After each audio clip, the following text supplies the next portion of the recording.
Unlock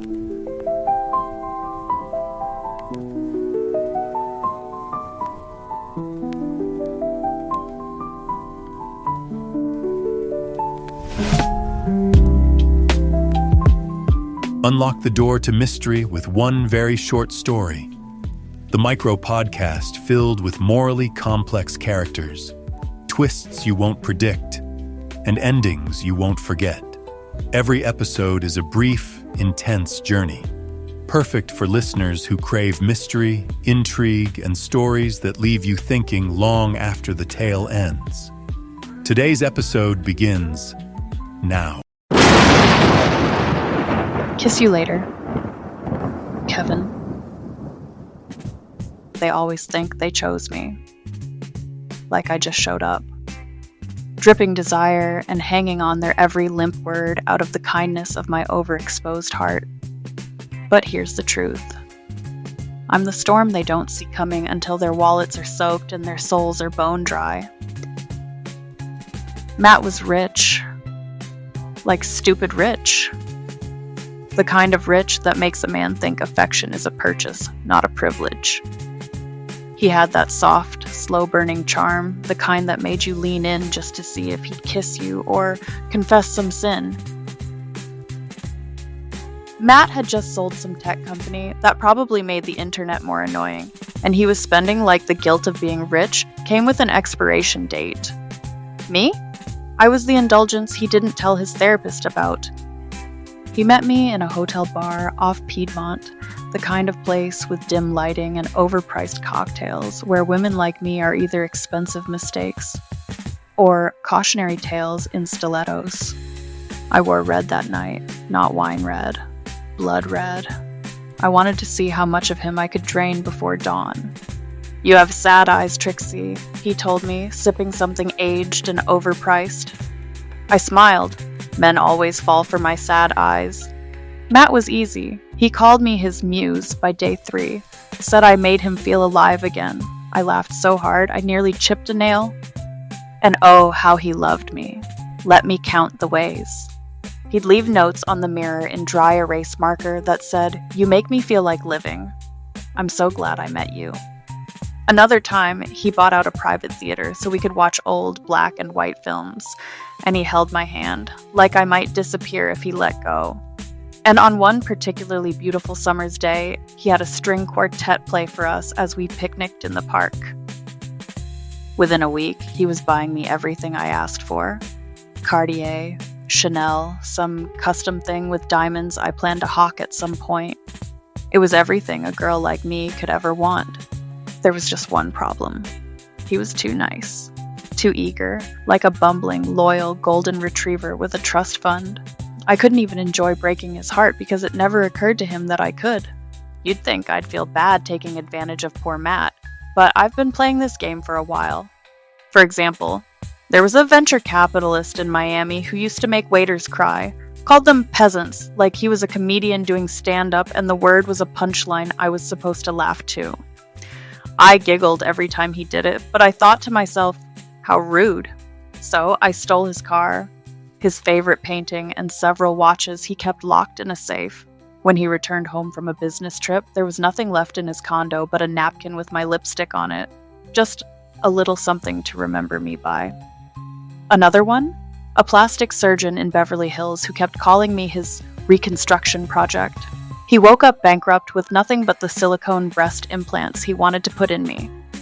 Men like them deserve the trouble I gave them. I never take from the kind ones, or rather, I try not to, unless they bore me to death. And then there was Tristan. Tristan was Matt's best friend. The shadow behind the sunshine.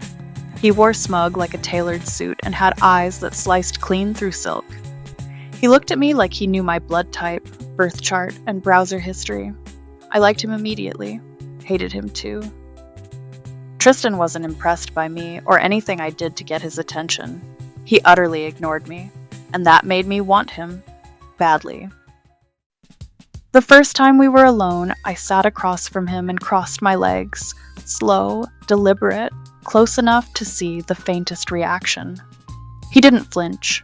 just looked at me with those judgmental, ocean-dark eyes and said, "You wear perfume like a trap." "Is it working?" I purred. He took a long look, one corner of his mouth twitching. "I've seen better bait." He hurt me with that comment, and it made me want to destroy him. One night, Matt and I were going at it, loud enough that anyone in the northern hemisphere could hear us. When it was over, I walked out to the kitchen, half naked, still glowing, still hungry. Tristan was on the couch playing video games, just a few feet away. I knew he was out there. When I walked past him to the refrigerator, Tristan barely glanced at me. I was a riddle he wasn't interested in solving, and I couldn't figure out why. It added to my frustration. He should be worshipping me. "You like collecting fools," he said, "but you're playing checkers on a chessboard." "You jealous of me and Matt?" I asked him, pretending to be just a little bit tipsy. "Don't be." He paused his game.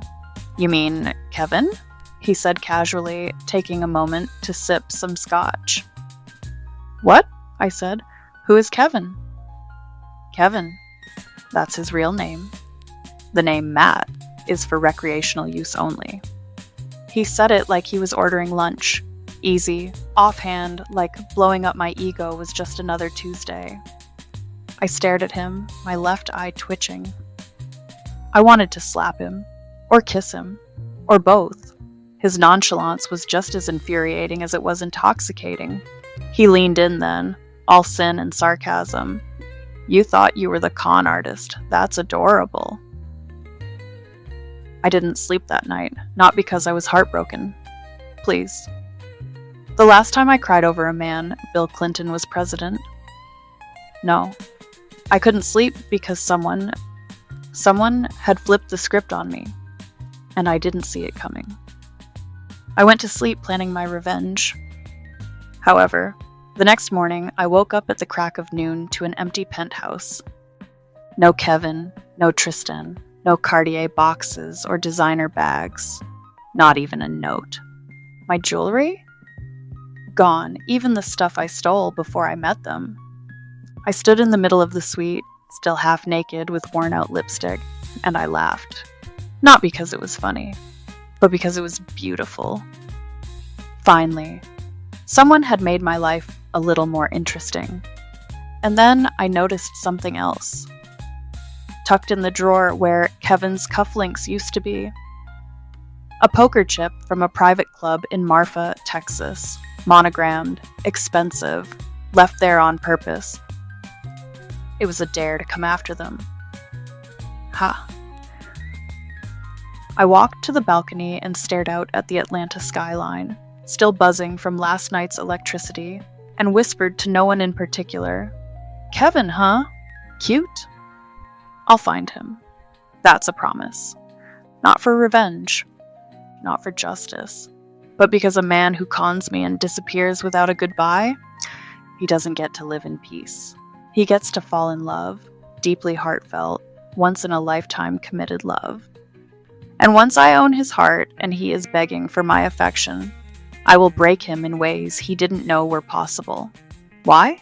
Because that's the game, sweetheart. And I always play to win.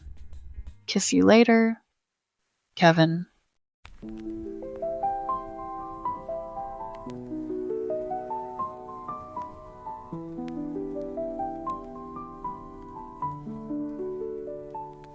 Thanks for listening to One Very Short Story. If today's story hooked you, don't forget to like, share, and subscribe. It helps us grow and keeps the suspense coming your way. Want to dive deeper? Check out the podcast description to learn more about the show and explore special offers from our sponsor. Until next time, keep dodging bullets and stay safe in the shadows.